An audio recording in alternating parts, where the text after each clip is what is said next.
असलामुअलैकुम दोस्तों, ਤੁਸੀਂ ਵੇਖ ਰਹੇ ਹੋ ਪਾਕ ਪੰਜਾਬ ਟੀਵੀ ਤੇ ਮੈਂ ਆ ਤੁਹਾਡਾ ਦੋਸਤ ਅਬਦੁਲ ਵਾਹਿਦ।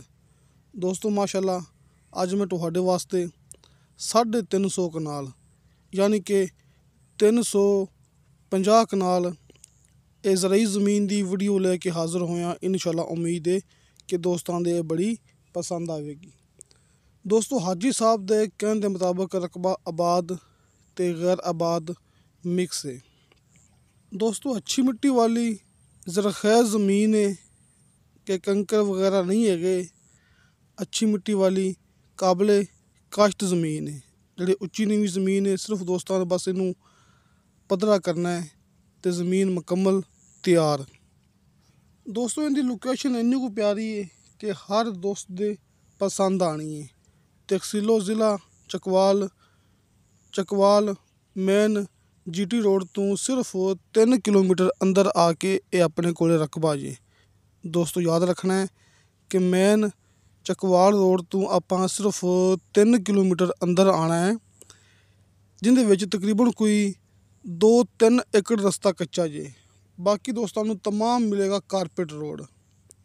जरा 3 किलोमीटर सफ़र है ना ज़मीन तक, तमाम कारपेट रोड है। सिर्फ ज़मीन के करीब आके 2-3 एकड़ रस्ता कच्चा है। दोस्तों, एक फैमिली यानी कि एक घर की ये ज़मीन जे। दोस्तों, हाजी साहब ने आपां नूं ये ज़मीन की वीडियो सेंड की है। हाजी अरफान साहब ने, जिन्हां दोस्तों को हाजी साहब का नंबर नहीं है, कॉल एंड व्हाट्सअप नंबर नहीं है। हाजी साहब का कॉल एंड व्हाट्सअप नंबर दोस्तों नूं सामने स्क्रीन ते मिल जाएगा। दोस्तों, बिजली ते आबादी इस ज़मीन के इंतहाई करीब लगती है, बल्कि हाजी साहब ने जूम करके आपां नूं दिखाया भी सी। ज़ेरे ज़मीन पानी मिठा है तो 80 फुट बाद नीचे दोस्तों नूं शर्तिया मिठा पानी मिलेगा। इस तो इलावा दोस्तों, तुसी अपनी एक गल लाजमी याद रखनी है। दोस्तों ने मौके ते आना है, ये ज़मीन पसंद करनी है तो हल्का फुल्का अपनी मर्ज़ी के मुताबिक तुसी इस ज़मीन का कराना है बयाना।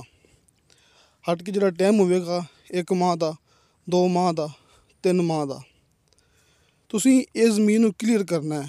आस पास माहौल चेक करना है, इत्थे अपना कब्ज़ा जमाना है, यानी कि ज़मीन के चारों तरफों अपनी बाड़ लगानी है।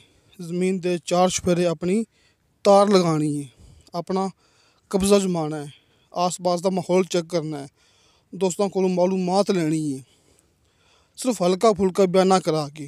उस तो बाद दोस्तों को ज़मीन पसंद आ जाए तो भरावां नूं ज़मीन का रजिस्ट्री इंतकाल मिल जाएगा, बाकी दी रकम क्लीयर कराने तो बाद। अगर ज़मीन दोस्तों के पसंद ना आवे तो दोस्तों का बयाना वापस दिता जाएगा हाजी साहब के कहने के मुताबिक। तो दोस्तों, इस ज़मीन की डिमांड की है मालक ने फी कनाल के हिसाब नाल 1,80,000 रुपया। दोस्तों, 1,80,000 रुपया इनकी डिमांड है। रकबा रीसेल है, आपां नूं रकबा ये मुकम्मल मिलेगा। तो दोस्तों, कोई भी गलबात रह गई हुए तुसी हाजी साहब नाल राबता कर सकते जी। इस ज़मीन की मुकम्मल मालूमात ले सकते जी, क्योंकि ये भरावां नूं मैं गल कर चुकिया कि ज़मीन की लोकेशन बहुत ही प्यारी है, मेन रोड के करीब, शहर के करीब। तो दोस्तों, वीडियो अच्छी लगे तो लाइक तो शेयर ये ज़रूर करो, अपने बेहतरीन जे कमेंट्स लेके भेजो। इंशाअल्लाह ताला बशर्ते ज़िंदगी बाफज़ले खुदा मिलांगे अगली वीडियो ते। अल्लाह हाफिज़।